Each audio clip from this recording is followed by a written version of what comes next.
1 stars, DNFs, pissy Goodreads reviews. Readers are not shy about sharing their dislike for a novel that they dislike. And there are a few things that are particularly apt to make a reader despise a particular story. Today we're going to talk about 5 of these things that can make readers really hate a novel so that your novel can avoid this same fate. Starting with thing number 1 that can make readers hate a novel, it violates their expectations. A reader is always going to come to your novel with some sort of expectation, whether it's from the cover art, the blurb, stuff they've heard from other people, or stuff they've heard from reviews. They are usually walking into any novel that they read with some expectations for what that novel is going to be about and what it's going to deliver. Sometimes people pluck random books off of a shelf and read them, but most of the time people have some idea of what the novels they're reading are about.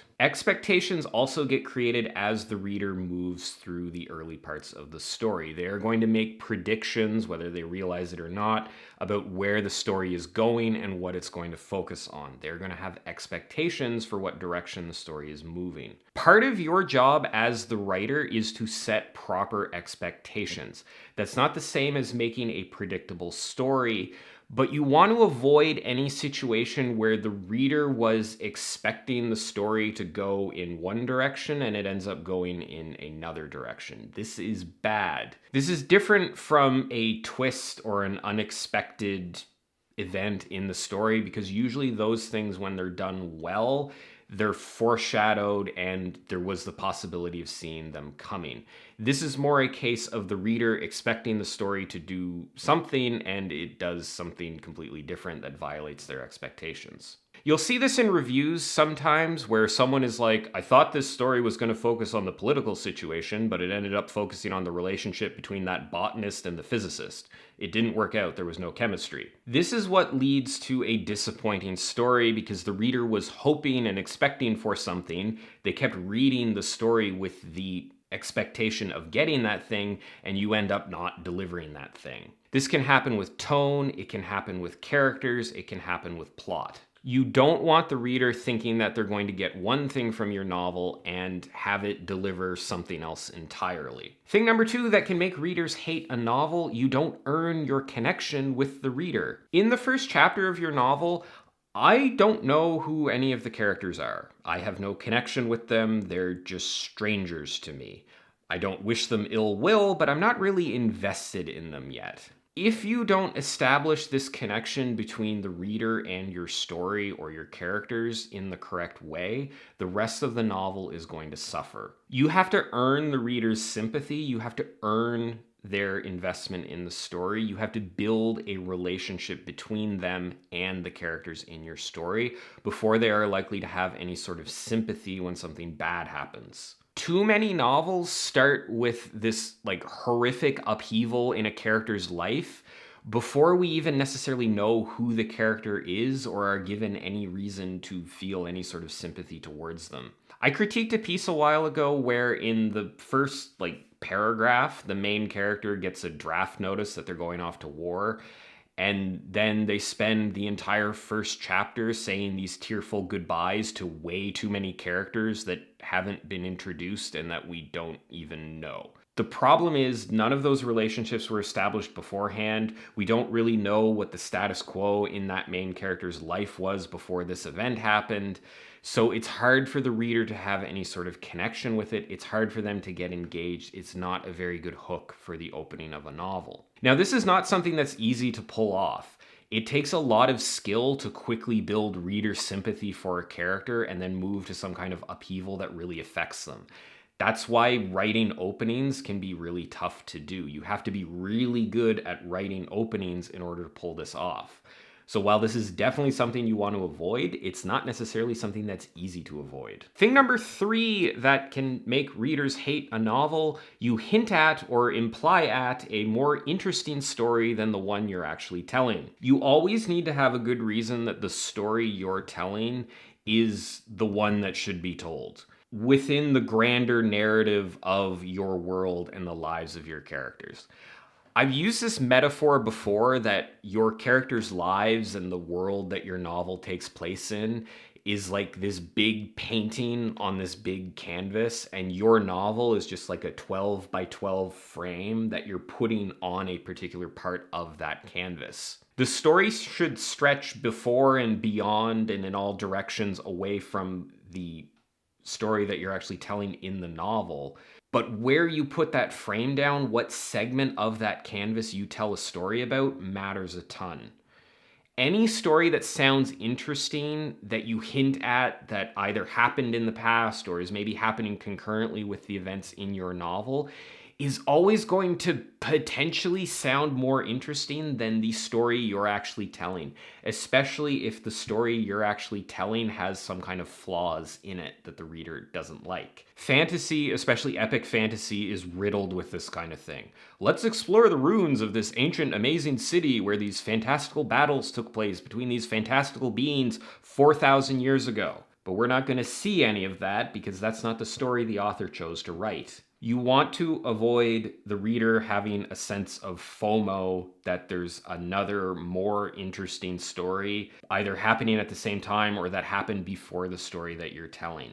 That can ultimately just have a really negative effect on your novel. Thing number 4 that can make readers hate a novel, it's written in present tense or past tense, or in first-person perspective, or in third-person perspective. This one is different from the others on the list because it's more just an inescapable reality rather than a flaw within your novel. Different readers have different preferences when it comes to POV and tense, and certain readers will hate a novel just because of the POV or the tense that it's written in. Some people don't care, but some people care a lot. For instance, if your novel is written in present tense, I probably won't be able to read it. That's just a personal preference of mine. I just can't get past present tense. I find it harder to follow. I find it harder to picture events. I just can't get into a story if it's written in present tense. I recognize that present tense is a totally legitimate way to write a story. I recognize that a lot of people like writing and reading in present tense, but for me personally, my personal preference is just not something I enjoy. Some number of readers out there are going to have preferences and will dislike something that doesn't fit within those preferences. I don't think it's necessarily a case that they'll like outright hate the novel, but they might not read it or they might stop reading it because they discover that it's written in present tense or first person perspective and they don't really like reading stories that are written that way. You can't really avoid this one, but you can ease it a little bit. I think understanding the conventions of the genre that you're writing in as far as POV and tense is really important because a lot of readers of a specific genre will have expectations in those areas. For instance, YA, I think, is usually written in first-person perspective, so there's a reader expectation there. You should try to work within those expectations. This is also one reason that I think mixing POVs within one novel is dangerous. A lot of people talk about or they want to do a mixture where some scenes are in first-person perspective and some scenes are in third limited, for instance. The danger with this is any reader that has a preference for POV is going to dislike the novel because parts of it are guaranteed to be in a perspective that they don't like. It's like if I prefer first-person perspective, but parts of the novel are in third person, I'm not going to like it even though part of it is in first person and vice versa. You also, if you do this, you emphasize the choice in POV because you're constantly switching between different POVs.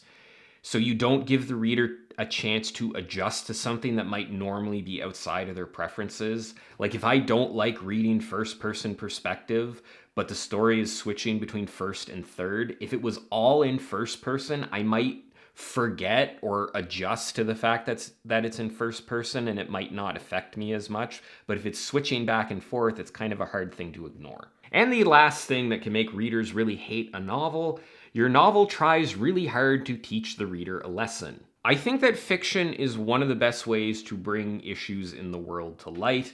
I think that narrative is way more engaging than data in most situations. and that a story about a particular issue can change minds and make a difference. There are lots of cases of that happening throughout history. Some stories are meant to have a deeper message, something that the reader is meant to take away from it. This is not something that you should shy away from. I will not discourage you from writing that kind of story if that's what you want. However, you need to understand that if the reader feels like they're being preached at, they are likely to have a bad reaction to the novel. If the message or the opinion or the viewpoint or whatever that you're trying to get across is way too obvious, the reader is likely not going to like it. What will end up happening is the people who already believe your message will love the novel because it shares a worldview that they already agree with. But the people who are on the fence, or the people that you would want to convince and would have any hope of convincing, will likely see through to the preachiness and not be engaged by it. Subtlety is really key here. Hitting the reader across the face with your message has all the grace of a sledgehammer against a cinder block and usually doesn't work. People read fiction generally for fun. It's meant to be an escape, not as a vehicle to have their views changed. Fiction can do that, it can work in that way, but when a reader feels like a story is trying to do that, they're likely to put it down. Speaking of putting things down, it's time to put this video down because this video is almost over. So there you have it. I hope you enjoyed this video and found the advice in it useful. I'd love to hear anything that makes you hate a novel in the comments down below. As always, thanks for watching. Please subscribe to my channel to check out all my other writing advice related videos. And I will see... Sorry, I'm just choking a bit. I will see you next time.